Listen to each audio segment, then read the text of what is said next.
Kirishima's family are the Tokusa Gumi, which is the biggest Yakuza in Kanto. One of their subordinates gives him the picture of Yoshino, his potential wife. He finds her to be cute and says that he wouldn't mind letting her mess up his life.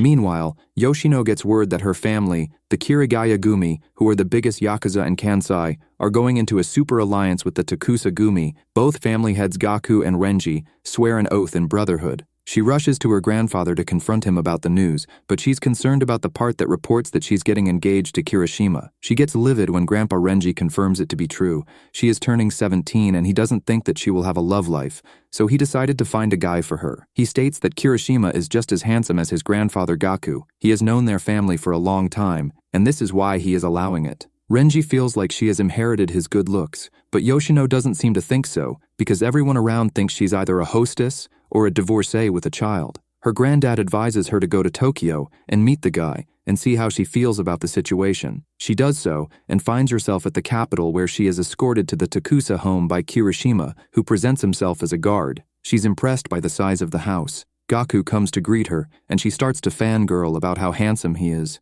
After exchanging greetings, she is shocked to learn that Kirishima was with her the whole time. The guy is happy that his disguise worked so well and introduces himself. He quickly takes her by the shoulders, eager to show her around the place. Kirishima reveals that they renovated part of the house into an apartment for her.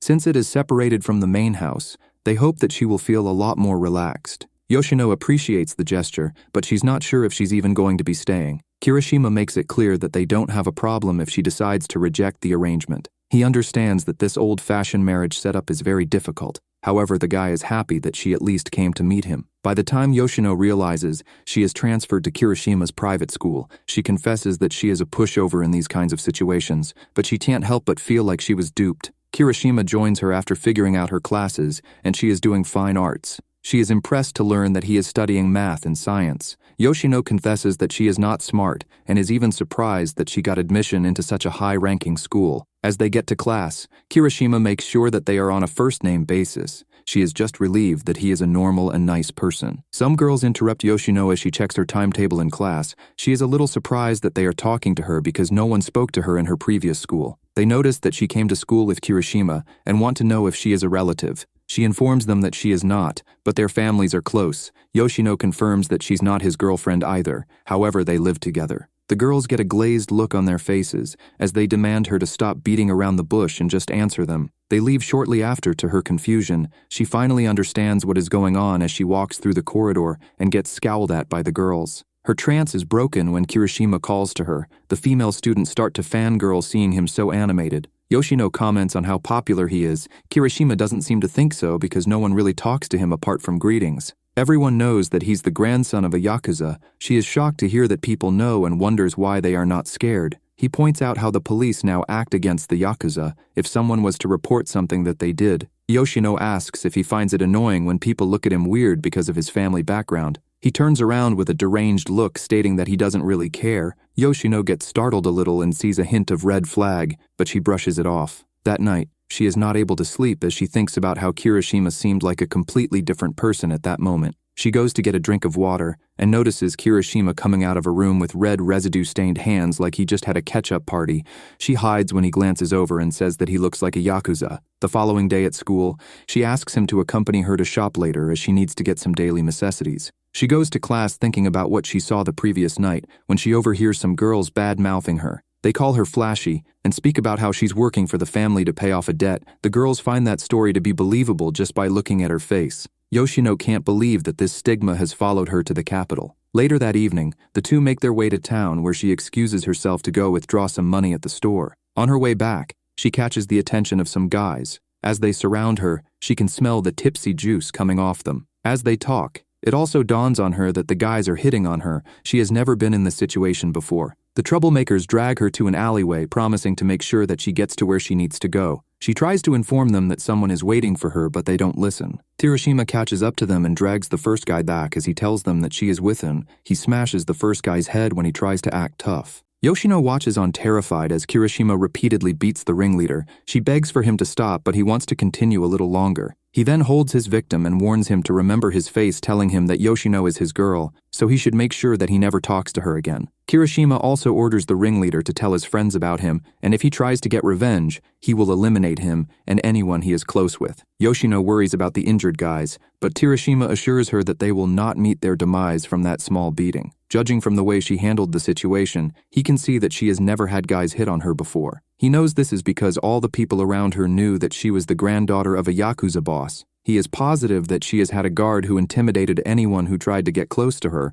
He tells her to be careful because this is not her hometown. She looks for a handkerchief to clean Kirishima up, but he removes his shirts to reveal his tattoos, which surprises her. He puts on his inner shirt back on and goes to touch Yoshino's face, but she slaps his hand away instinctively and apologizes when she realizes what she has done. Kirishima has had enough trying to play Mr. Nice Guy. He confesses that he had high hopes for her, because she was the granddaughter of a Yakuza boss, and she was good-looking too. He thought that she would be spoil-rotten, selfish, and self-absorbed. Kirishima states that he loves ladies who are hated by other girls, especially when they don't have any female friends. He needed a hard lady who could lead him with no mercy and humanity. Simply put, Yoshino is too normal for him, and he has gotten bored with her. He was hoping that she would keep him entertained for at least a year, but she's already annoyingly plain. He blames himself for having such high hopes for her. He wonders if she is going back to Osaka. Kirishima is okay for her to stay, and suggests that he could use her as an escort, and that she could make up to $1 million in 2 months. If she decides to go back to Osaka, he wants her to tell her granddad exactly what he just said. He hopes that this will start a fight again between the two families where his life would be in danger. Over the coming days, she keeps her distance from him, surprised that a guy like Kirishima existed in their world. She contemplates going back to Osaka. She opens her locker door to find that the girls have covered all her things in mud. She is surprised to be experiencing bullying for the first time and takes a picture to document it as she overhears some girls laughing as they run off. She ends up staying late at school to clean the mess up as she wishes she could go back to Osaka. A call from her grandfather is a welcome sight. He and the guys were talking about how she might be homesick, so he wanted to check up on her. He can hear her voice breaking as she tries to respond and asks her if she's crying. He wants to know if things between her and Kirishima is going well. Renji tells his granddaughter to hold on for 1 year. No matter how much they treat her badly or how awful things get, she shouldn't come back till that period passes. He wants her to latch on like her life depends on it. The old man suggests that she spend that time making Kirishima fall in love with her and dump him before running home. He thinks that this is the best revenge a lady can get on a guy. Hearing this makes her sit up. Renji tells a story about the time he got thrown into a river by the 3 ladies he was dating at the same time. He ends things on that note as he says goodbye to her. Yoshino feels like all the men in her life are trash. She steals her resolve, determined to live up to her grandfather's expectations, and makes a call. Some time has passed, and Kirishima remarks that he has not seen Yoshino of late. The cool maniac reveals that she disappeared 2 weeks ago. The thrill of being in trouble for losing her is what made him behave in such a manner. All the while, a guy is aggressively being punished. Yoshino makes a comeback one random day at school. She goes straight to Kirishima's class and greets him before throwing a bag full of cash on the table and informs him that she sold her kidney for $4 million. This is a response to the comments he made about her. Kirishima is stunned as she jokes that she will have to watch her salt intake for the rest of her life. Before she goes back to her class, she tells him that she is not going back to Osaka. She doesn't care about his bad attitude. Yoshino also addressed the girls who think that they can pick on her and warns them that she will drag them down to hell with her and ruin their lives. Kirishima grabs her hand before she leaves and professes his love for her after seeing that display. He states that he has never felt so excited in his life. He thinks this means that he loves her. He wants them to get married so that she can mess with his life. Yoshino gets freaked out and demands that he lets go of her as she reminds him of the horrible things he said to her. Kirishima apologizes and admits that he was wrong about her. Meanwhile, Daku gets a call and reveals that something really annoying just happened.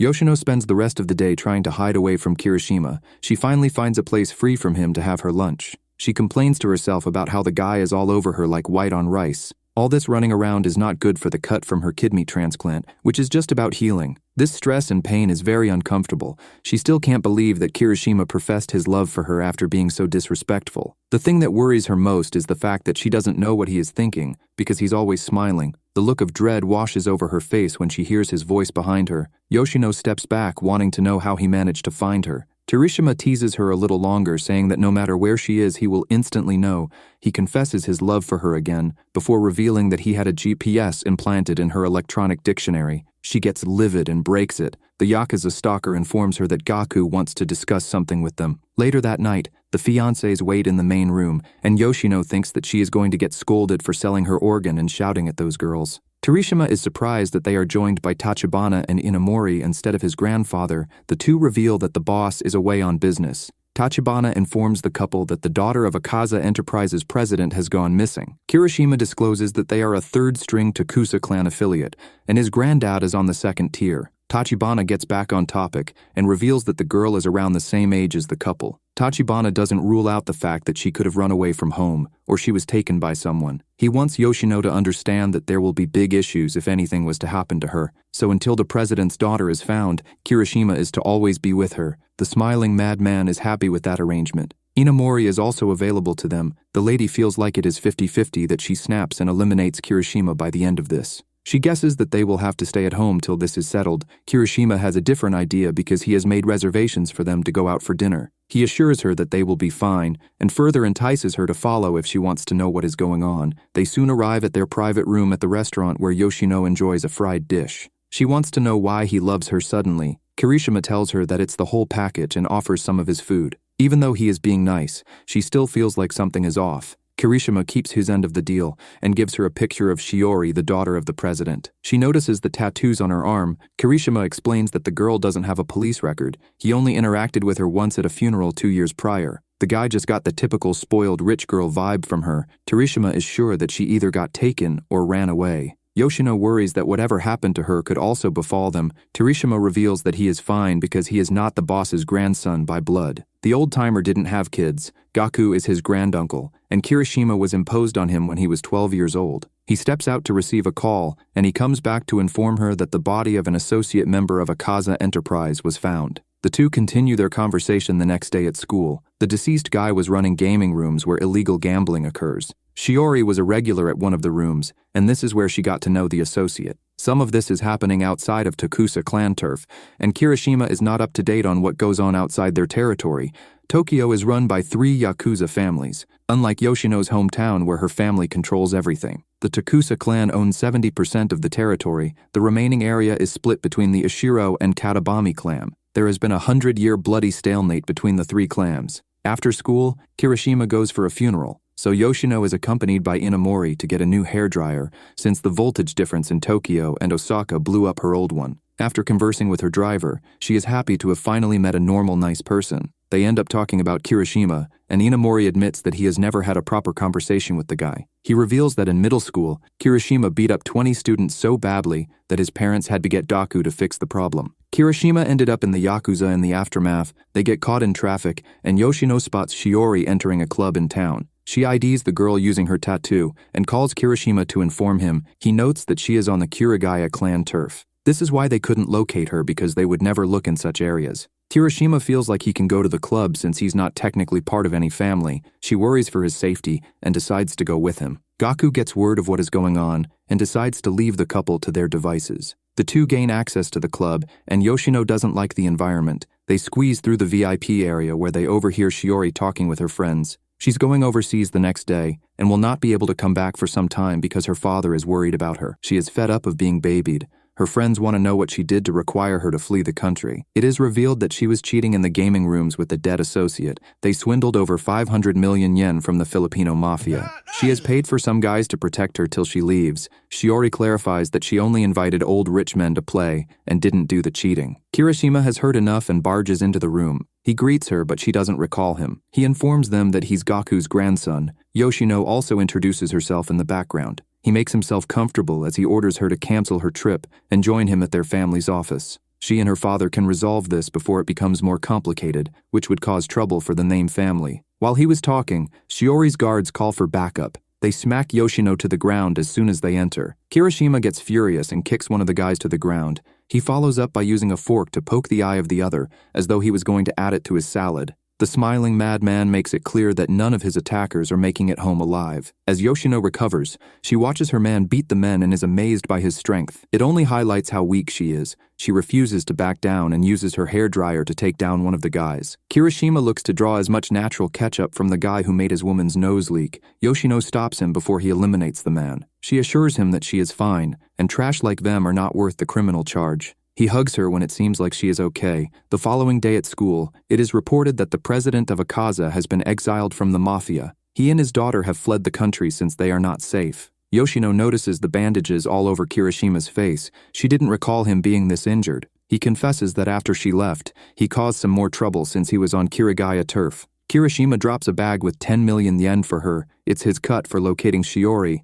It is revealed that the problem was solved with the Filipino mafia and the Takusa clan by them splitting the money. The redhead rejects the money because she didn't do anything. He wanted to pay her back for the 4 million she gave him. He was looking to sell his kidney too, but didn't have a plug. She assures him that all she wants is for him to accompany her to get a new hairdryer. He is more than willing to do so. As they leave after school, Kirishima notices a guy on a bike watching them. The guy with similar looks to Kirishima removes his helmet and has a stare down with him before riding off. Yoshino is oblivious to what just happened.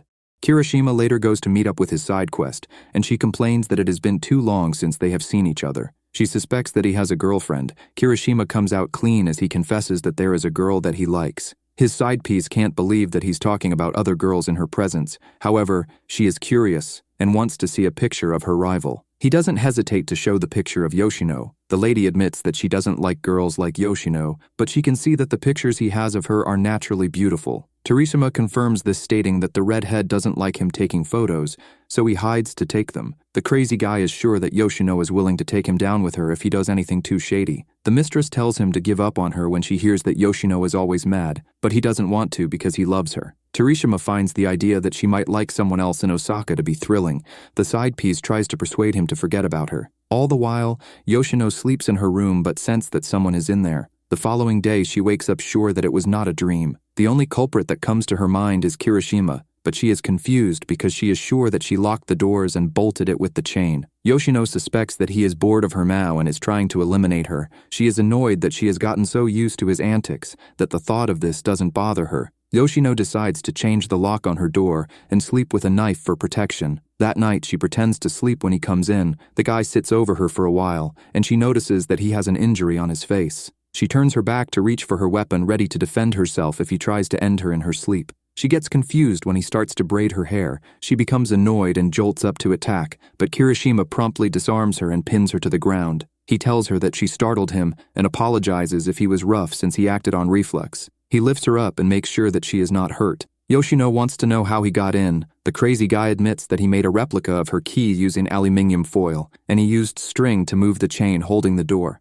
She turns on the room light and orders him to sit still because she is about to scold him. She outlines how wrong it is to enter someone's room without permission. The redhead wants to know what he wanted. Kirishima tells her that he noticed that she always looks mad whenever he sees her. He wanted to know if she hated him, so he came to see if she looks mad while sleeping. It also gave him an opportunity to admire her without interruption. Yoshino doesn't think that she can look at him in any other light since everything he does is on the wrong side of the law. She changes topic to the wound on his face. He reveals that it was Tachibana who gave it to him because he stayed out past curfew. She is surprised to hear that he must be in by 1 a.m., but he admits that he doesn't stick to it. She tells him to start following his curfew if he wants to see her not mad. Yoshino is already aware that he can't stick to such simple rules. The same goes for his womanizing. She points out anyone would see this after spending 2 or 3 weeks with him. The redhead proves her point by highlighting the love marks on the back of his neck. She is stunned by how clueless he can be sometimes. Yoshino informs him that she is good at picking up on that kind of stuff. She guesses it's because her grandfather is a womanizer.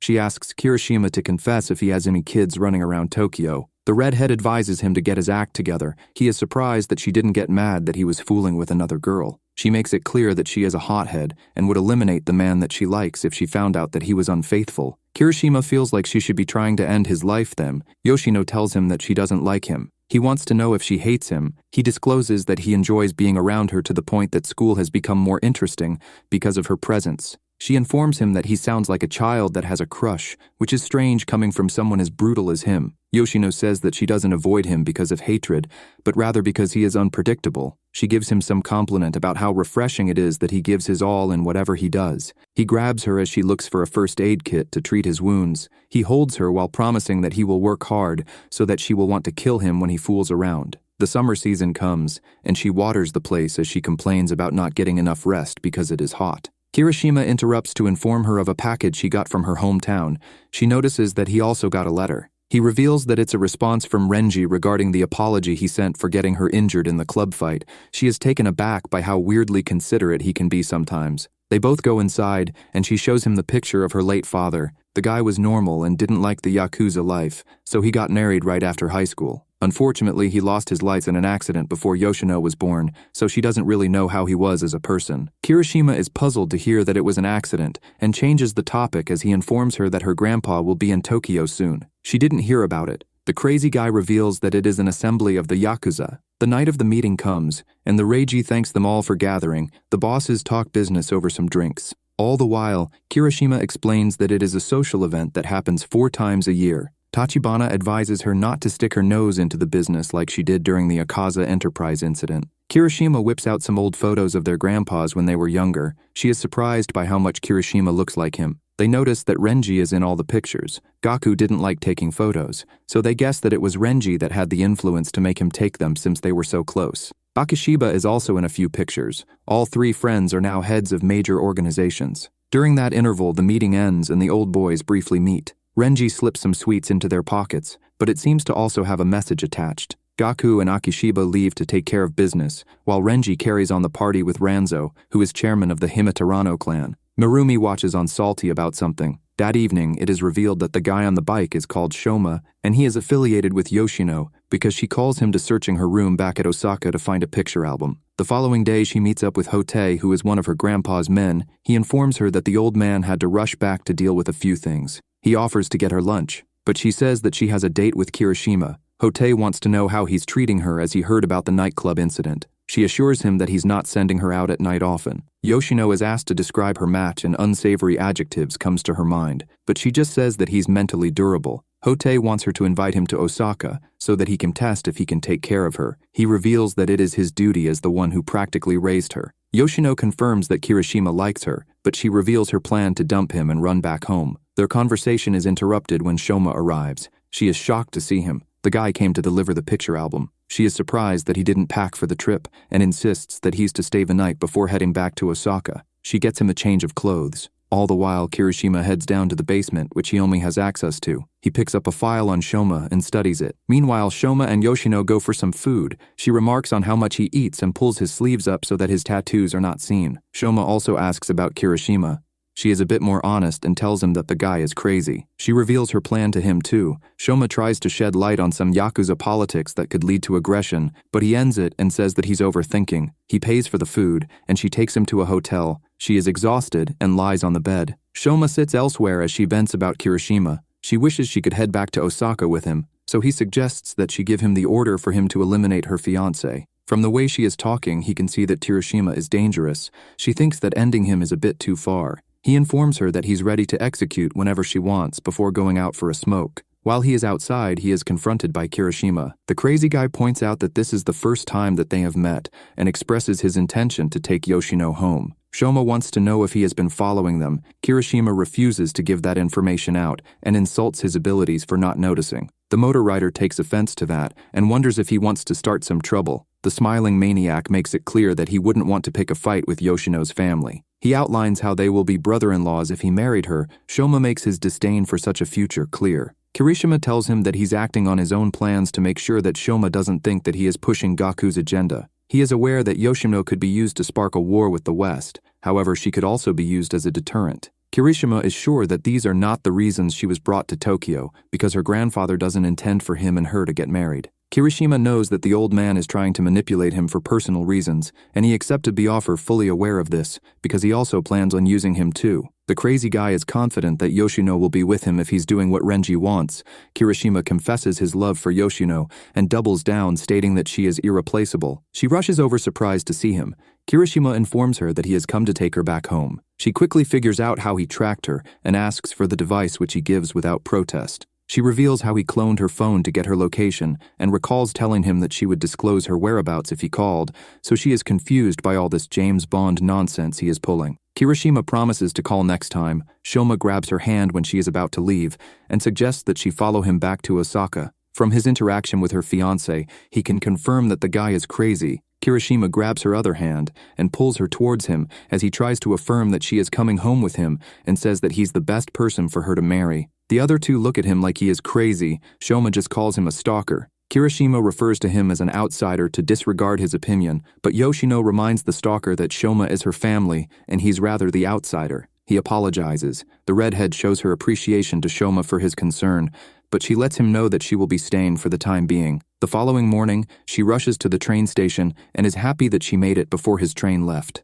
From the way he asks about Kirishima, she can tell that he doesn't like him. The bike rider doesn't protest her conclusion and agrees that he is a nut job. Yoshino feels like he has too much of an advantage, which is why she can't go back to Osaka yet. She has to find a way to defeat him. Shoma is confused as to why she is willing to give up her life before her pride or the rules she sets for herself. He gets up to catch his train when the announcer states its arrival. Yoshino tells him that she's willing to die for her pride because without it and honor, she has nothing. Shoma doesn't think that he can risk his life for such things, but he points to her as something that he could give his life for. However, he pretends that he was pointing at a bug in her hair. When they check, it is a crumb from her breakfast. He reminds her not to go too far with her plans, and they hug each other before his train leaves. Kirishima watches them from afar in the most stalker outfit ever. The Yakuza couple later take the train to school and it is packed. Kirishima uses his body to shield her from any weirdos as the train continues to fill up. I think he needs to start with the man in the mirror first. Yoshino notices his concentration, and he informs her that he's trying to stay aware of his surroundings and those that would want to end her life. He points out how he would be eliminated if something fatal happens to her. She discloses that this is her first time riding in a train that is this packed. She didn't want anyone to think that she was sheltered and spoiled. Yoshino got lifts to anywhere she wanted to go when she was living in Osaka, but she didn't want the attention of a car waiting for her at school. So she would always let them pick her away from her school. This changed on her first year of middle school because she walked with Shoma. Yoshino gets a jolt of shock when she senses the hostility coming from him. The guy has a deranged look on his face, but he turns it to a smile when she looks up at him. While in class, she recalls getting that cold vibe from him on her first day of school. She just hopes that he's not getting bored with her again. This makes her realize that she hasn't done anything special that would make him fall in love. She checks on the net for some advice, and it is terrible. The redhead looks out of the window and notices that he's looking at her as he goes indoors after his PE class. That night, she tries on some outfits that are getting too small for her. The way she's packing them into boxes, it looks like she is moving, and the thought of going back to Osaka comes to mind. She quickly talks herself out of it and says that she is just organizing her things. She starts to get frustrated that Kirishima is not that easy to predict. She opens her door to find him standing there and he wishes to know what is annoying her. She is stunned to see him and demands to know what he wants. The stalker hands her a package she got from Osaka. She wonders what it could be because it is kind of heavy. He questions if she is going out after looking at the way she's dressed. She just informs him that she is sorting out her wardrobe since summer is coming. Looking at the boxes, it looks like she is packing out. She finds it hard to turn around because he's giving out the cold vibe again. She finally gathers the courage to confront him about it by asking if he intends to eliminate her. He is puzzled that she thinks that and denies having such aims. He assures her that he doesn't have a problem with her and he's not bored when she asks. She figures that he might be mad about her relationship with Shoma. He's not sure himself because he has never hated anyone. Yoshino wants to know what he would do if she told him that she was going out with the Blake boy. She is astonished to hear him say that he would be okay with that. The guy confesses that he has arranged for the girls he sees to meet other men. So the idea of her going behind his back with the guy from Osaka sounds great, but he would want to add a condition. We all know it's about to be some crazy stuff. As he said, he's okay with her being with whoever she wants, but he wants it to be done in front of him. He even suggests being tied up. He likes the idea of that kind of torment. However, when she's done, he will eliminate her lover. The crazy guy feels like it is the best way for things to balance out. She can't believe that he would end Shoma if she went out with him. She tells him that she's not going out with him and highlights the fact that they are family. Kirishima doesn't believe that nonsense because they are not related by blood. From the way he's talking, she's starting to think that he's jealous of Shoma. He never considered that and thinks that it might be a possibility. She rushes out to take a seat, finding it hard to believe, and calls him crazy. He offers to act more normal for her.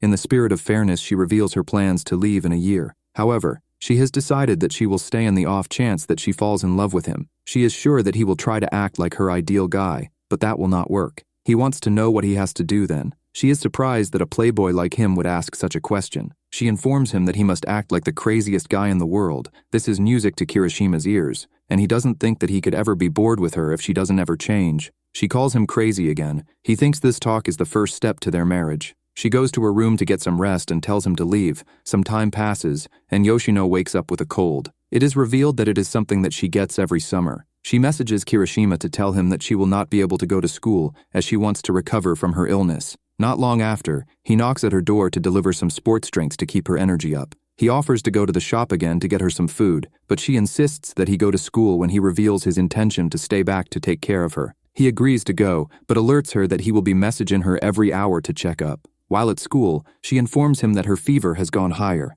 and he doesn't hear from her again. He gets worried and leaves school early, but he also receives a message from someone called Segawa who wants to discuss something. The crazy guy goes there first, where he learns that one of Higashi family's guys who rizzed the boss's girl has run off with her. He calls Tachibana to inform him and gives him the address of the pleasure house they fled from. Segawa is surprised that he has gotten Yakuza involved. Kirishima reminds him that it is a Yakuza problem, so it needs their solution. He gets the guy to recommend a good hospital before leaving. He arrives home and Yoshino is in bad shape. He grabs her stuff and takes her to the hospital while he holds her on the way. She is brought back home when she has been stabilized. He calls her grandfather to inform him of her illness and recovery. Renji is grateful that he's watching out for her all the time. They briefly discuss how she has been giving him a hard time. The old man asks him to continue to take care of her. The guy is willing to be called a stalker to keep his promise. Renji gets in his car and leaves, but Shoma overheard the conversation. Yoshino later wakes up and checks her phone, surprised that it is already noon. She is relieved that her fever has gone down. Kirishima startles her when he expresses the same sentiments. She is perplexed as to why he's in her room. The guy explains that he's been there all night. This triggers her to vaguely remember how he sent her to the hospital the previous night. She formally apologizes for all the trouble she caused him, but she's curious as to why she's not sleeping in her normal sleeping position. Kirishima explains that he put her in a place which allowed him to protect her from anyone who would want to hurt her. The people who hate him would want to torment him by eliminating her because he loves her. Yoshino doesn't entertain his confession. She's more concerned that he didn't get any sleep because he was nursing her, so she offers him some of the udon she is about to make after her bath. He rejects it at first, as he just wants to go to his room to get some sleep. After some convincing, they both freshen up and enjoy the noodles together. She suggests he add some more protein to his food since he's a growing boy. She returns to school after recovering, and she is devastated to learn that their finals are coming soon. Kirishima assures her that she will be fine and offers to help tutor her. She's reluctant to accept since he has his own revision to do. The smiling nutter reveals that he never spends too much time studying for exams. He normally reads through the whole book and answers some practice questions. This only makes Yoshino feel stupid. She wonders how she's going to make it to college when she is struggling with basic maths. Kirishima is willing to do any maths in the future for her, so she doesn't need to worry. She gets a little annoyed that he's talking like they are already married. All this college talk has reminded her that she needs to go to Yokohama after their exams. Her cousin is moving there from Kyoto for university. The day of the meeting comes, and Yoshino is a little irritated that Kirishima is tagging along. He explains that it is dangerous to leave two ladies on their own, and he also knows his way around the area. Yoshino guesses that it is because he takes girls on dates to this location. His laugh confirms this. The playboy didn't want to make any excuses as he knew that it will only anger her more. He confesses that he knows a little about her cousin Tsubaki. He talks about how her grandmother was a mistress of Renji. The Yakuza boss didn't do his investigation to check if Tsubaki's mother was actually his daughter, so as it stands, Tsubaki's mother is the half-sister of Yoshino's father. Kirishima moves on from their complicated family dynamics, as he also discloses that he knows that Tsubaki spent most of her childhood studying overseas. The creep even knows that she will be doing international studies as her main course. From what he has learned, she is a typical rich girl. Yoshino thinks that Tsubaki is totally his type. Her greetings interrupt them as they come down the escalator. The girls have their little reunion. Tsubaki is happy to see that Yoshino still looks like Renji. She turns her attention to Kirishima, who exchanges greetings with her. Yoshino outlines how her cousin is so his type, from her fashion sense to physical features that would make her attractive to him. Kirishima feels like the redhead is being rude, but he confesses that Tsubaki is pretty and he can see how they are family. His charming statement makes Tsubaki to blush a bit as she comments that the rumors about Yoshino's man being good-looking was true. The redhead fights to make it clear that he's not her man. Yoshino doesn't want to talk about how her end-of-term assessment went when asked. Kirishima assures her that she's going to be fine since he helped her study. She is worried, so Tsubaki lets her know that they can open a flower shop if she fails to get into college. But the redhead is not impressed with her attempts to comfort her. Kirishima changes the topic as he remarks on their accents. This leads to Yoshino confessing that she thought that Tsubaki wouldn't ever leave Kyoto. This would have been in line with the stereotype that women from Kyoto love the place so much that they don't like marrying outside the city. Tsubaki switches things as she suggests they check out some of the stores since they are in town. The cousin sees some nice shoes, but Kirishima draws Yoshino's attention to it before her. They go to a restaurant where Yoshino overeats and regrets it. The trio make their way to the bar to get some drinks, where it is revealed that Tsubaki thinks her granddad is perfect.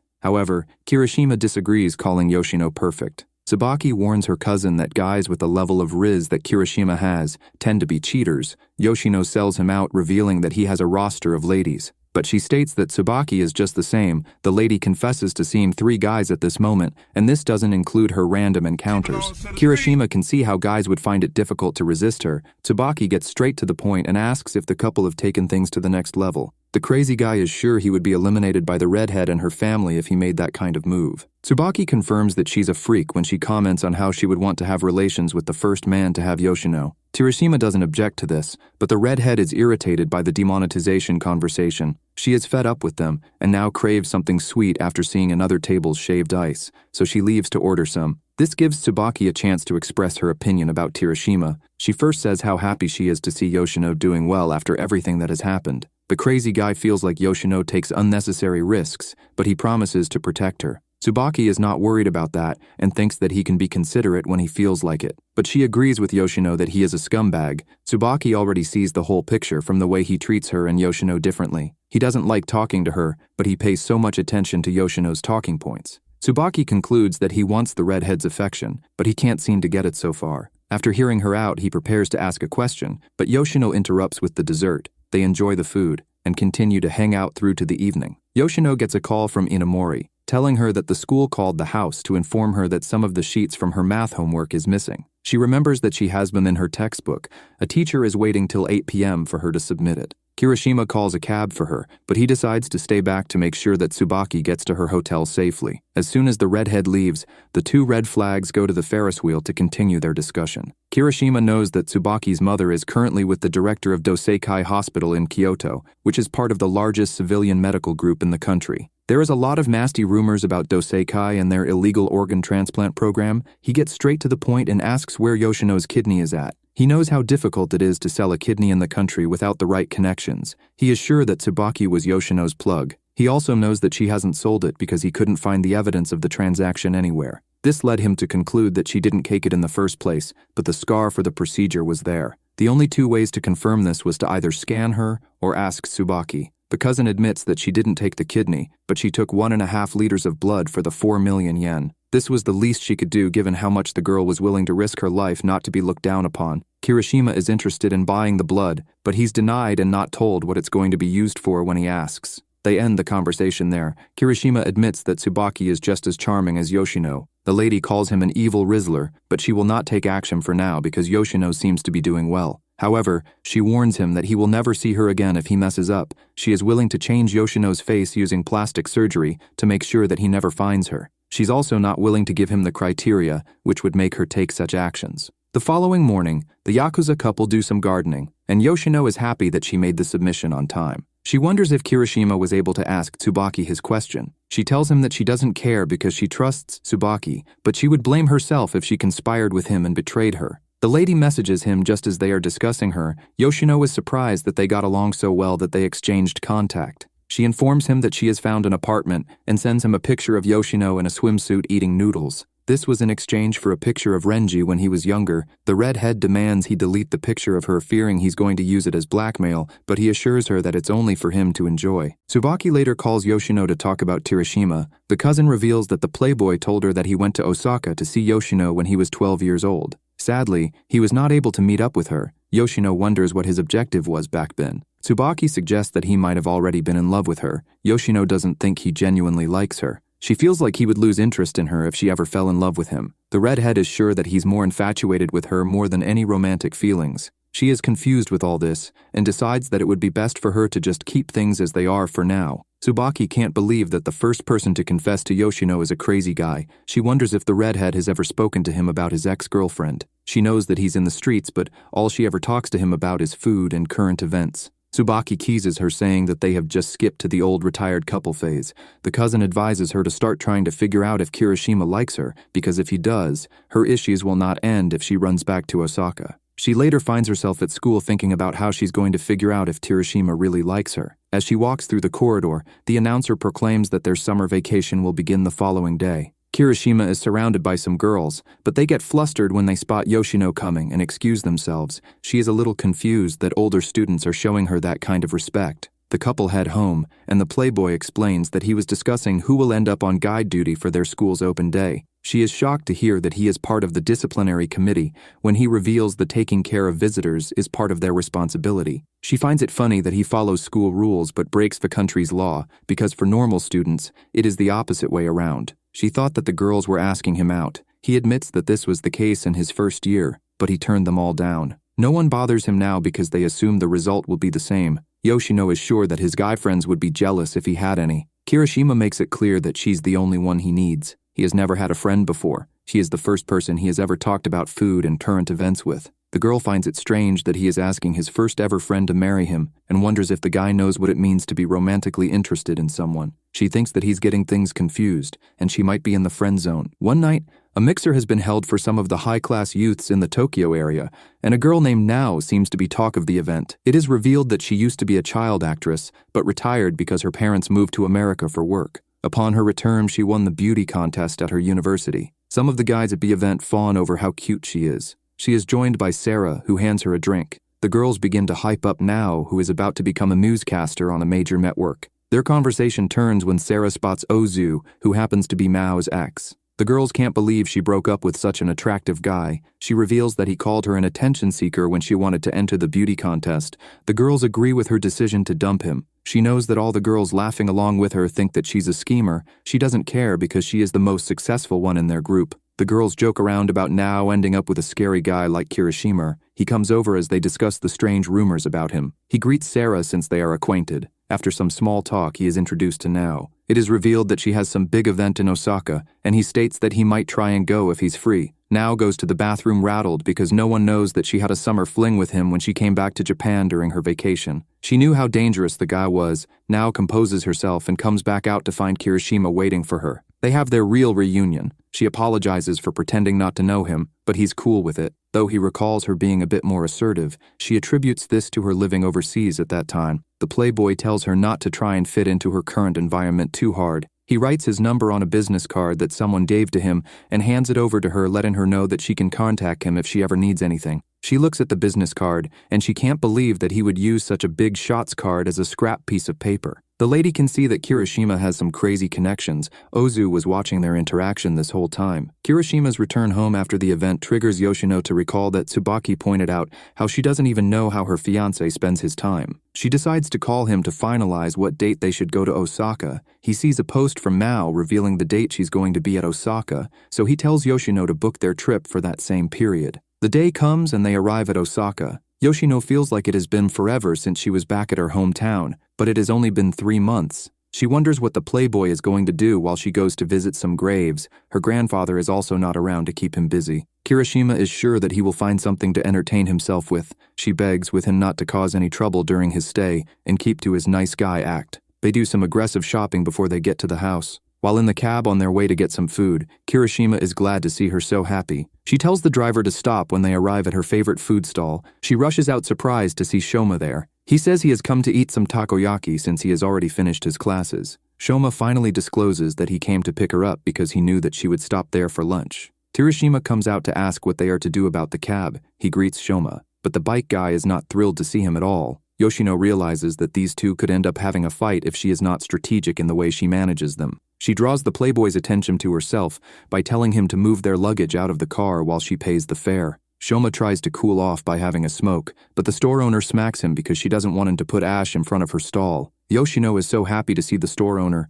The granny can't believe how handsome Kirishima is and wonders if that's her boyfriend. She vehemently denies this. The other local old ladies come out and admire his good looks. They all have a nice interaction when Kirishima puts on the charm. The old ladies even give him some coins to get a drink before they leave. The shop owner expresses that Shoma also has a nice face, but it is just that his attitude stinks. During that interval, Sarah and Nao post to tell their fans that they are in Osaka. The girls have lunch together, and Sarah brings up Ozu. She didn't know that the guy was the son of an executive at Embrace Productions, and his mother is a famous freelance TV announcer. Nao pretends that she didn't know that since they were only dating for a few months. She internally reveals that it was the biggest reason she started dating him. Sarah talks about a police incident involving a lady and suspects that it was Ozu who wanted to link a girl with a friend, and it went wrong. It is disclosed that the guy knows plenty females and tries to leverage them. She wonders if he attempted to contact Nao to link her up with someone. Nao reveals that the guy has been trying to get hold of her since the mixer. Sarah advises her to ignore him or get a new boyfriend.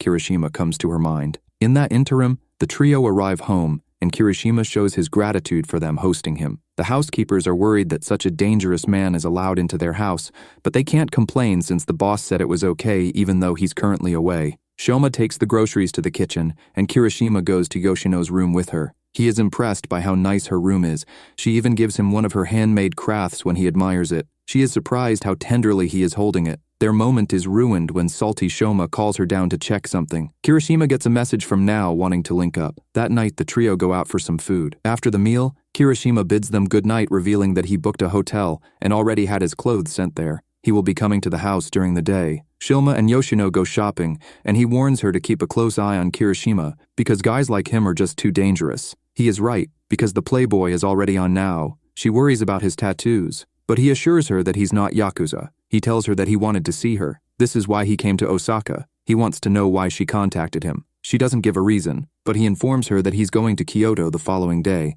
But apart from that, he will be in Osaka for a while. Mao guesses that he's going with his girlfriend. He assures her that he doesn't have one. However, he confesses that he likes someone. She calls him shady as he goes to take a shower. His phone buzzes, and she sees the picture of Yoshino eating noodles as his background picture. The following day, Yoshino and Kirishima take the train to an open day at one of the universities in Osaka. She doesn't see the point in him joining her since he is not applying to the school. He is a little surprised that she will be taking the test to come to this university. Yoshino makes it clear that it is very likely that she will be coming back to Osaka. Kirishima takes it as her indirectly rejecting him. She is sure that she has been making the way she feels about him apparent. It is just that the guy is not taking the hint. Yoshino changes the topic when she asks for his keys and attaches the new key ring she made for him. She is a little sad that her crafting skill has dwindled. She alerts him that they have arrived at their stop as he stares at the gift. Nao is already on the campus and has some guys who are smitten with her ready to help her with her thesis research. They wonder if she is coming out for drinks later because they heard from Sarah that she came home in the early hours from her outing the previous night. They assume that she was working, and she goes along with it. She assures the guys that she doesn't have a man in Osaka, so they should dismiss Sarah's statements. The boys make sure she gets on her bus safely, and she reveals that she has no intention of getting serious about a toxic guy like Kirishima. The picture she saw of Yoshino flashes in her mind. She looks out of the bus window to find Kirishima walking with the redhead. She gets off at the next stop and doubles back to the university. At this point, Kirishima splits off from the redhead so that she can enjoy her open day in peace. Yoshino gets lost, but she turns to Nao for help when she assumes that the news reporter goes to the university because some other girls recognize her and plead for pictures. Yoshino apologizes when this is not the case. She confesses to having a terrible sense of direction. Nao pretends that she is also going to the redhead's destination, which is the student affairs office. As they walk, Nao notices that Yoshino doesn't seem to be the kind of girl that compares herself to others. The news reporter finds that to be a nasty trait, she starts to gather information about her rival. Yoshino reveals that she is from Osaka but lives in Tokyo currently. Nao pretends that she recognizes her because she saw her with someone she knows. Yoshino is stunned when she mentions Kirishima's name. Nao tries to downplay her relation to the lover boy, but internally she calls Yoshino stupid for bringing up his name so easily. She reveals that they attended the same grade school. They talk about his fighting incident and how Kirishima went to a famous karate dojo near their school. He used those skills to beat his classmates up. Yoshino learns that the guy's parents are still alive, and they are normal people. Their conversation comes to an end when Yoshino gets to her destination. Nao pleads for her not to mention their meeting to the smiling psycho. Yoshino ends up taking her contact details. She later inspects the info in her room and quickly figures that it is a burner account. Shoma is also around chilling and sees that she is restless. Yoshino wants to know if he has any information on Nao, but he has never heard of her. The conversation moves on as he informs Yoshino that he wants to meet up with her in the evening because his exams end the following day. She berates him for snacking instead of studying before confirming something on her laptop. She prepares to leave and asks Shoma to join her since he is not studying anyway. During that interim, Ozu meets Nao outside a club and confronts her about avoiding her. He knows it is because of the rumors regarding the girl and the police incident. He highlights how the news reporter uses her looks to manipulate guys. He admits that he does the same with the ladies that are interested in him, but he reveals that it is rather the talentless girls from his dad's agency who come to him to link them up with rich patrons. He just takes a fee for making the connection. The girl who called the police tried to scam the patron, which led to the commotion, so no one is being forced against their will to do anything. Nao is confused as to why he is telling her this information. Ozu drops the bombshell that he knows that she spent some alone time with Kirishima. She tries to deny this because dealing with a Yakuza guy could ruin her newscaster career. He shuts her up when he reveals that he has pictures and videos. He also states that he knows that she smoked some natural herbs in America, and she tries to deny this too. The guy continues with his information dump, stating that it was Kirishima that leaked this information to him. Ozu wants her to bring Kirishima and Yoshino to a specified destination. If she doesn't want this to become public knowledge, he tells her that the redhead is the granddaughter of the boss of the Somei Yakuza. The following day, Yoshino skips the open day and takes Loverboy to an aquarium. The place is busy because it is summer break, but they manage to get in. As they walk around, she tries to find out more personal details about Kirishima, like his birthday and favorite food. Through this conversation, he finds out that she has her driver's license already. She tries to take a picture for her grandfather. He wants one every time she goes out. Kirishima notices that she is about to get him in the picture and smiles, but she stops. They carry on walking, and she feels like it would have been strange to reject him without knowing these basic details about him. This is just a formality till the remaining 8 months finish. Kirishima grabs her hand and pulls her closer to himself. His phone rings just as he's about to raise her up. He excuses himself because he has urgent business, marking the end of the date. She heads back home and calls Shoma to inform him about the guy's strange behavior. The biker guy offers to go check Kirishima's place. She gets a message and informs Shoma that she will take care of this since she is the one who started this. Shoma prefers her to leave him to meet his demise if there is danger. He is starting to wonder if Yoshino is getting attached to the guy. She makes it clear that this is not the case and goes as far as to say that she doesn't care about him. She rather wants to beat him a few times before coming back to Osaka. She must make everyone who clowned her pay. She downs a drink and prepares to leave. All the while, Kirishima's emergency was a booty call from Now. He assures her that she is more important than what he was doing. She wants to know if this means she is above Yoshino. Now reveals that she met the girl at the university, but Kirishima already knew this. He is also aware that they exchanged contact info, which was a surprise to him. Now is stunned that he knew this, and wonders if he arranged their meeting. He clears up that suspicion, but he did anticipate that they would run into each other. He intentionally made her see the picture of Yoshino, because he sent the message to himself from the shower. The newscaster gets livid that she was manipulated and calls him scum. She now wonders if the rumors about him exploiting a female before her disappearance are true. She accuses him of working with Ozu and splitting the profits. He reveals that Ozu was the one behind what happened to the girl. He tried to save her, but he was too late. His current actions have saved Now from having the same fate. He did indirectly let Ozu know about their interactions, but it was all part of his plan. He gets dressed and asks her to take him to the meeting place. He is ready to confront Ozu because the guy is starting to annoy him. Now wonders what he's going to do about Yoshino, because she is already going. He is confident that she didn't receive a message from her because he has her phone cloned. Now drops the bombshell that it was sent to a tablet. He quickly checks her location on his laptop, and she is somewhere else. Yoshino calls him at the same time to inform him that she is at the same place as Ozu. The guy is not at the place he ordered Now to take them, and she is currently looking at him. The leader of the thugs slams his drink on the table, demanding to know if Kirishima is going to show up. Ozu reveals that he is not going to be joining them. Instead, he has told Now to send Kirishima and Yoshino to a warehouse he is renting. Ozu has some of the thugs waiting there, but he is not sure how useful they will be. The leader is offended by that comment, but Ozu points out how he spent a month in the hospital with broken teeth and bones, so he doesn't find them intimidating. This gets the thug leader agitated, but he is told to calm down by some guy with red permed hair, who we will call Noodle-kun going forward. Noodle-kun tells the leader to go back to Tokyo if he doesn't like the way he has been treated. Ozu outlines how he has some guys keeping an eye on the room Kirishima is in. They are under instruction to rush into the room if there is no movement by a certain time. The rich boy doesn't want Kirishima to be eliminated in front of him, since he is the one paying for this. He wants his wishes to be respected. Noodle-kun interrupts when he gets a message that their boss Izami is in Osaka. He advises Ozu to come and pay his respects later. Yoshino overhears their conversation and recognizes the leader of the thugs as the guy she knocked out in the club when they were tracking down Shiori. She is stunned by the animosity that they harbor towards them to come all this way to attack. Kirishima is more concerned as to what Yoshino is doing there. She reveals that she has been tracking Ozu since trading contact information with Now. The lover boy is surprised that she knows about Ozu's apartment in Kobe. Kirishima writes a note to Now for her to get dressed because they are leaving. Kirishima gets a little bit more tense when he hears that Noodle-kun is around. He pleads with Yoshino to go home before she is recognized. He confesses that he has been making sure that pictures of her haven't started circulating, but he doesn't want to risk it. She is surprised to hear this, but she has a plan and wants him to do exactly as she instructs. Shoma later gets frustrated when he's unable to get hold of Yoshino, but he has an incoming call from Kirishima. He is not thrilled to get a call from him, but he becomes alert when he is told that Yoshino has been caught up in some trouble. The plan is for him to pick her up at a specific room at a karaoke club in town and take her to safety.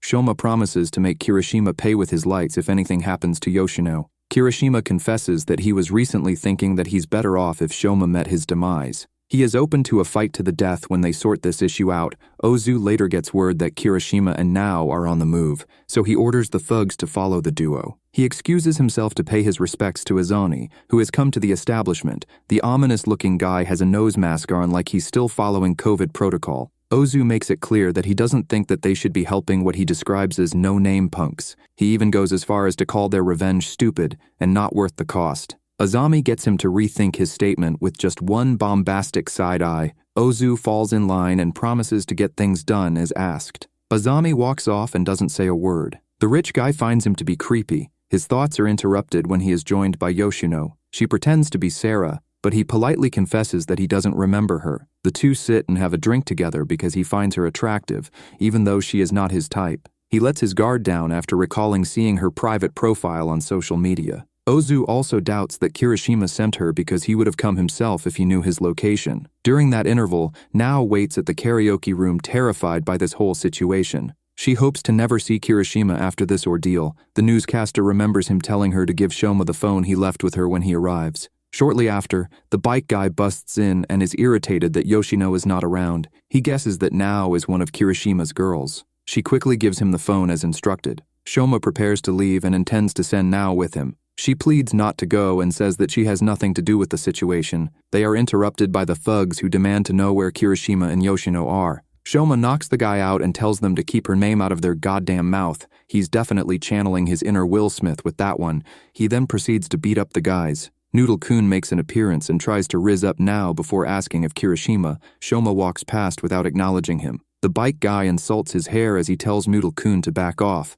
This triggers him to attack, but Shoma narrowly blocks. The force of the punch sends him back and causes his hand to tremble. Noodle-kun makes it clear that his hair is a style and not natural. Shoma could care less. Meanwhile, Ozu is surprised by how much Yoshino can drink as she downs another one. It is revealed that her bevs are PG while she serves Ozu the hard stuff. He excuses himself because he can't keep up with her. She follows him and overhears the leader of the thugs complaining to him about how Kirishima contacted them and gave them a map to the place he wants them to meet. The leader makes it clear that he is done listening to Ozu and he's going to get his revenge. The rich boy runs off to sort out the issue. Yoshino follows but loses sight of him outside. She gets a call from Kirishima and berates him for ruining her plan because she had Ozu dancing to her tune before the interference. Yoshino reveals that she instructed the lover boy to use the hidden window at the karaoke place to lose the gang members before coming to her location with Nao. Kirishima discloses that Nao is with Shoma. Yoshino is stunned to hear that he gotten involved. He confesses that he did all of this to keep the danger away from her. Kirishima begs for her to go home. She rather thinks that he needs to go back to Tokyo and never come back,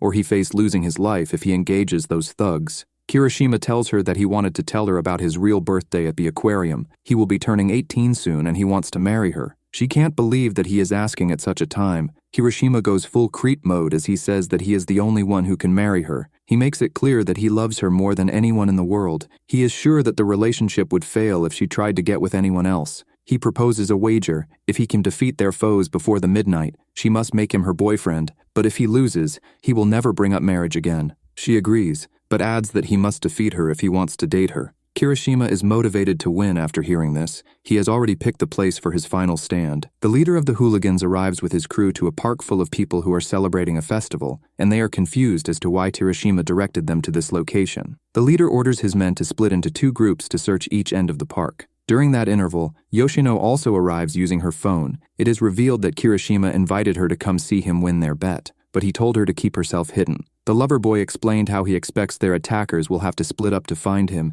and that is when he would start his operation. Presently, Yoshino spots Ozu frantically trying to reach the leader of the hooligans. She rips her expensive skirt to allow her to run after him. All the while, the gang's lieutenant instructs some fodder to check the side paths. Unfortunately, they are ambushed by Kirishima. He knocks one of them out and takes the other at knife point after swiftly disarming him. The lover boy only wants to hear answers to his questions. He then orders the guy to call his senior to lie about his situation, but the lieutenant quickly figures out that his man has been compromised. Kirishima demands they bring Ozu and their leader, who is revealed to be called Naoya, to a particular location. Before ending the call, Kirishima makes it clear that he allowed them to operate after the Shiori incident, so he is perplexed with their animosity. They can't get hold of Naoya to inform him of the situation. Kirishima knocks out his hostage and proceeds to the van that is providing the temporal lighting for the festival, where he takes out the guards watching over it. In that interim, Yoshino watches as Naoya drags Ozu away after the rich boy tries to berate him for walking into the enemy's trap. She follows the two as Ozu tries to explain that Azami will not overlook their stupidity.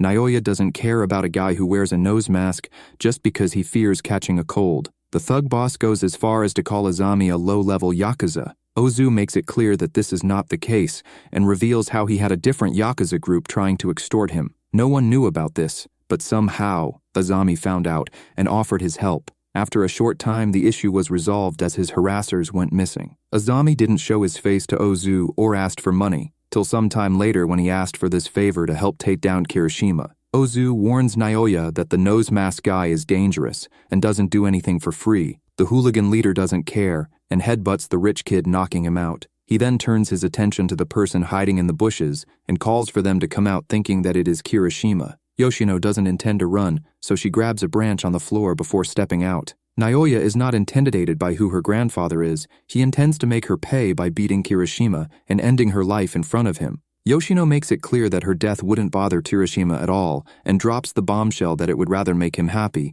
because the guy is a psycho. She also lets Naoya know that he is finished. If she was able to find him this quickly, the redhead calls his crew incompetent and wonders if they just came to try the hospitals in Osaka too. Hearing this irritates Naoya, who pulls out a blade. Yoshino is given a chance to attack when the light goes out. She hits Naoya with the branch, but it is revealed to be dead wood, so it crumbles on impact. The leader is all about equal rights as he counters with a full punch to Yoshino's face, which knocks her down. He tries to finish her off with his knife, but she pretends that Kirishima is behind him and 10 toes as he turns around to see. The lights off gives the lover boy the chance to take out his attackers one at a time without getting noticed. He only comes out into the open to take up a lieutenant and the remaining fools who dare try to fight back. Azami shows up and finishes off the second in command with a taser. Kirishima figures that this nose mask-wearing guy is the mastermind behind this whole harassment campaign. He is not sure what his intentions are. Azami just wants to know where Yoshino is as he looks around. Kirishima is confused as to what he would want with her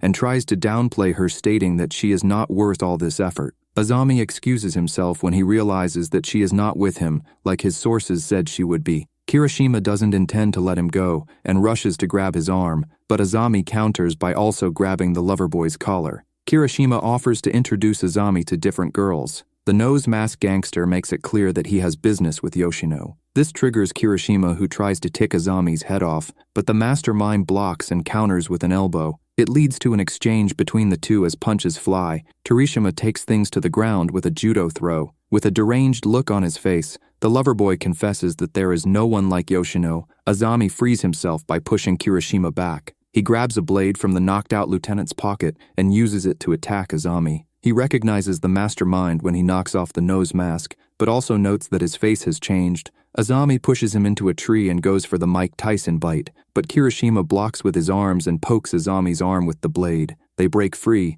The mastermind grabs his nose mask and leaves since Yoshino is not around.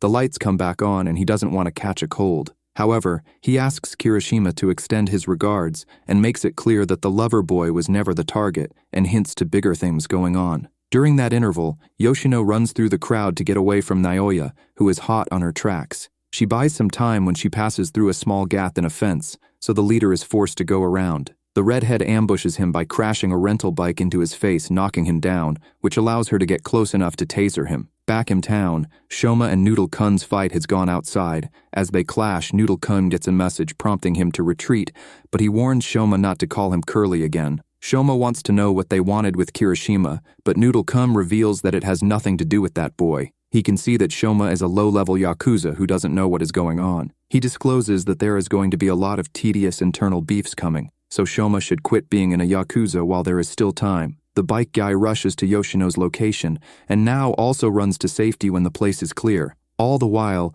Ozu regains consciousness, and he's greeted by Kirishima and Yoshino, who are looking to have a chat with him. They head to a bar where Kirishima offers to sew Yoshino's skirt because he doesn't want her exposing herself. She assures him that it is fine, and she will attend to things herself. He got the supplies from the convenience store. The lover boy also got some ice to help bring down the swelling on her face and legs.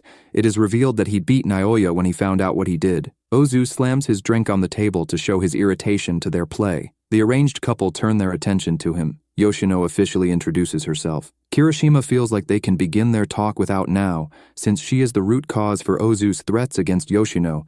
This information surprises the redhead. The smiling psycho tries to make it seem like she didn't know what was going on, but she reveals the address of where Ozu and the hooligans were operating from. She reveals that she got this information after a 3-hour stakeout as she tailed a Tokyo-registered car. As soon as she saw Naoya and his crew, she knew that they were planning to get revenge against Kirishima, so she called him. Kirishima gets jealous when he learns that Yoshino kept Ozu occupied by having some food with him. Ozu interrupts to make it clear that he did all of this because he was worried about now rekindling a relationship with a dangerous guy like Kirishima, given the fact that she was about to start a high-profile job. The rich lad was also hoping to win her back again since he's her ex. As he talks, Shoma and Nao arrive at the bar, but she holds him back so that they can listen in on the conversation. Kirishima expresses how impressed he is by Ozu's ability to hide any evidence of his shady dealings. He also points out that his mother and father don't have any solid dirt on them, and he can understand that given their jobs. However,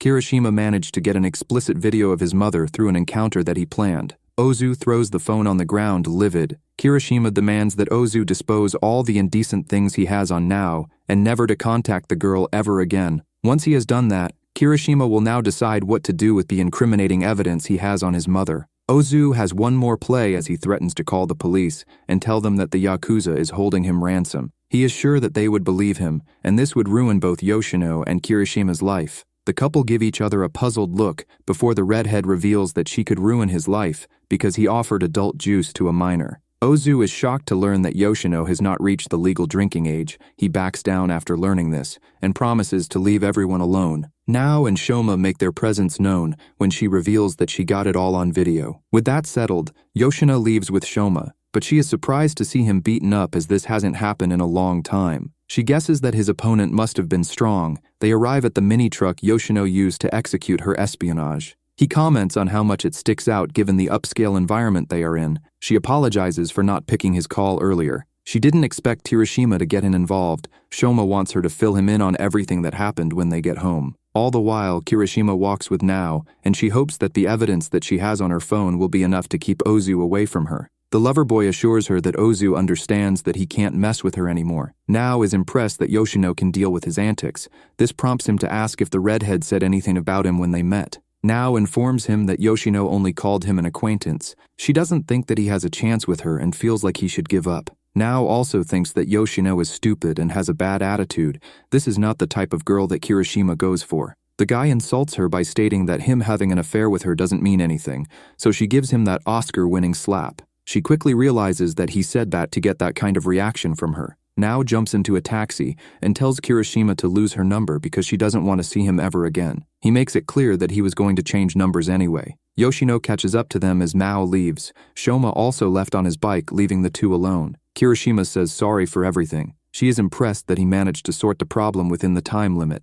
However, she warns him not to try such antics again. He comments on how it must have been difficult tailing him in the van. She is shocked to learn that he noticed, but he makes it clear that the way the truck was parked was suspicious. She says that she was out there for 5 hours, and he didn't disappoint since he came out with a girl. This was before she met Nao at the college. Kirishima also reveals that he figured that Yoshino had a tracker inside the gift she gave him. The redhead also used it to see if he cared about her, because he would have thrown the gift away if he found out that his feelings were not genuine. However, she was surprised that he didn't get rid of it because she assumed that he didn't really care about her. Kirishima makes it clear that he could have never thrown away a gift from her even if it was tampered with. Things take a strange turn when he confesses that sometimes he cherishes her, and other moments he wants to ruin her. She tells him that she prefers the former, and he also feels the same. The lover boy reminds her about their deal about them being a real couple if he sorted out the issue. She reminds him that he must win their face off for the deal to be binding. She challenges him to a game of rock, paper, scissors and loses, meaning they are officially a couple. All the while, Hishiba gets a call informing him that the couple is still in Osaka. Some days pass and everyone heads to the graveyard to pay respects to Yoshino's father. Renji puts a bottle of sake on the tombstone. He assures his granddaughter that her father didn't take such drinks because he was too scared of the after effects. He also comments on how her father married when he was 1 year older than her current age. Yoshino starts to get flushed when she looks towards Kirishima's direction. The old man changes the topic when he spots Yoshino's makeup and tells her to go all out if she is going to apply it because it is difficult to notice. Everyone goes out after paying their respects. Yoshino walks with Tsubaki and remarks on how relieved she is that the makeup managed to cover her injuries. The dentist also informed her that they should be able to fix her tooth. Kirishima comes up behind the girls and expresses his relief as he takes Yoshino's bag to hold. He intends to find a dentist in Tokyo to make sure that her care is kept up. The redhead takes her bag back as she doesn't want his help. Tsubaki warns them to keep their wits about them, otherwise Renji will see through their whole cover-up. She notices that Shoma is angry because he is walking ahead. He turns around and gets into a nasty exchange with Tsubaki. Yoshino informs Kirishima that this is a normal interaction for these two. Shoma stops his argument and drags Yoshino away from Kirishima. Renji throws a party that night and he comments on how much Kirishima looks like Gaku. He gets the lover boy laughing as he narrates a story about how he crashed Gaku's new car in the past, but he ended up getting beaten for it. The old-timer notes that Gaku was good at fighting and games of chance. Renji asks Kirishima if he loves Yoshino, which he proudly professes. This annoys some of the clan's men. The boss finishes socializing to take care of some business. He asks Shoma to join him in the basement. Kirishima is also summoned down there later, where he is beaten by Renji as he tries to find out details about the commotion. Kirishima did an excellent job covering his tracks because most of the evidence of what happened was cleaned up. In the end, the boss allows him to continue to look after Yoshino. During that interval, the girls pack up the lights after the party ends as they talk about Kirishima and how Yoshino should act in a relationship with such a seasoned city boy. They wonder where he is. Kirishima goes to the park where a beaten Shoma has a smoke. They were both dealt with by the boss. He asks the biker boy for a cancer stick. Shoma just ignores him and puts out his cigarette before bumping into Kirishima as he walks past. The lover boy pickpockets the cigarette and lighter. He comments on how funny it is that Yoshino gifted him this lighter when she wants him to give up smoking. Shoma demands he return his property as he marches over and forcibly takes it. As he walks off, Kirishima informs him that he is officially dating Yoshino. Shoma is sure that the guy has lost his mind. The lover boy points out how the job of protecting the lady has been given to him. Kirishima continues to taunt him about him being a gullible yes man. Shoma gets agitated and attacks when Kirishima states that Yoshino chose him. Meanwhile, the redhead decides to check where Shoma is because she gave him the GPS she planted on Kirishima to return since it was a rental. She is surprised to find that he is at a park and has a bad feeling, so she asks Tsubaki to follow her as she equips a bat. All the while, the two Yakuza continue exchanging blows till Kirishima throws a knife to Shoma so that they can turn the fight deadly. They grab each other in a stalemate when Yoshino finally catches up and attacks both of them with the bat, but she twists her ankle and falls. They stop their fighting and rush over to make sure that she is fine, but she pushes them away. Yoshino orders them to remove and swap shirts. She gives them needles and threads to button up their opponent's shirts. The redhead reveals that she used to do this to Shoma when he got into fights in the past. Kirishima refuses to answer her questions about what happened, so she orders Shoma to flick her head each time he ignores her. When he does so, Kirishima makes it clear that he could never hit her even when ordered. Yoshino tells Kirishima that they are dating because of Shoma. She didn't want him acting up out of jealousy because she and Shoma have grown up together. She pleads with Tsubaki to leave with Kirishima while she talks with the bike boy in private. As they walk off, Tsubaki advises Kirishima to invite Yoshino for a study date in his room when they get back to Tokyo. During that interval, Shoma reveals that he has broken up with his girlfriend when Yoshino asks. He doesn't understand why she is going through all this drama with Kirishima. He feels like she should only marry someone who can eliminate him. This leads to them joking about marrying each other and living a simple life. Yoshino's trip to Osaka comes to an end as they go back to Tokyo. Kirishima returned earlier, so he welcomes her and tries to help her with the bags, but she refuses. She notes that it's 7 p.m. and decides to start Kirishima's punishment.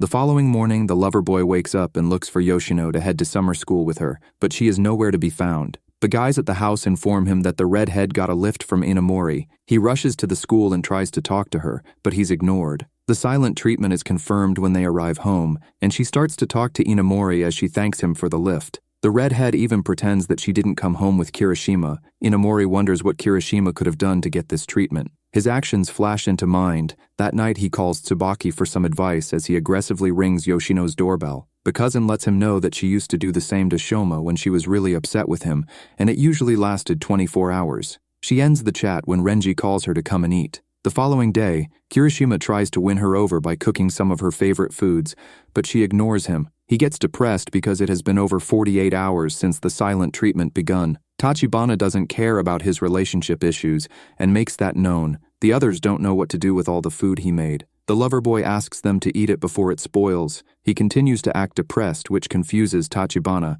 because he was sure that Kirishima liked this kind of torment. The guy confesses to this, but he feels like it has gone too far. He starts to wonder if Yoshino has a disease that only allows her to recognize certain people. Tachibana has heard enough of his stupidity and hits him with an ashtray. The next day, he goes to the redhead's side of the house and knocks on her door again, but he gets ignored. It starts to rain, and he waits in till the evening comes around when the door finally opens, and Yoshino is wearing a dress he bought for her. He is in awe of her beauty. As she asks him what he's doing outside, the guy is stunned that she's finally talking to him again. She checks her phone as the alarm goes off. She set a timer to not talk to him for 3 days straight. She wants to know if he understands why she is annoyed with him before highlighting some new rules. Kirishima is not allowed to contact Shoma without her permission. He's also not allowed to pick fights with the biker guy, even if he is agitated. The lover boy agrees to all the conditions. Yoshino is happy with how effective the silent treatment worked. She explains that it was her last resort because he is not sincere with his apology